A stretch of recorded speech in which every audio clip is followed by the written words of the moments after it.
ఎందుకు ఇలాంటి నీచపు రాజకీయాలు మాట్లాడతాం? ఇవాళ మా అభ్యర్థి దామచర్ల జనార్దన్ గారు నీ మీద 2 సార్లు ఓడిపోయారు, 2 సార్లు గెలిచారు. మా దామచర్ల జనార్దన్ గారు ఓడిపోయినప్పుడు ఎప్పుడు కూడా ఇలాంటి తలదెక్క ప్రశ్నలు, తలదెక్క మాటలు ఎప్పుడు మాట్లాడలేదే. హుందాతనంగా గౌరవం ఇచ్చి ప్రజాస్వామ్యంలో నడుచుకున్నాడు. నేర్చుకో, అతను చూసి దామచర్ల జనార్దన్ గారి గురించి చూసి నేర్చుకో. సంస్కారహీనుడా, నీ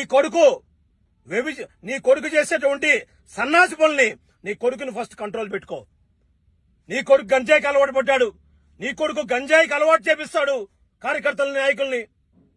ఇలాంటి నీచుడివి నువ్వు. ఫస్ట్ నీ కుటుంబంలో నీకేం జరుగుతుందో తెలుసుకోవయా. నీ పార్టీలో నీకేం జరుగుతుందో, నీ విలువేందో తెలుసుకోవయా. నువ్వేందయ్యా మా తెలుగుదేశం బట్టి మా అభ్యర్థి దామచర్ల జనార్దన్ మా ఎమ్మెల్యేని జోలుకొచ్చినా నీ తాట తీస్తావు అనుకున్నావు. పిచ్చి పిచ్చి వేషాలు వేస్తున్నావు. ఏం నీవు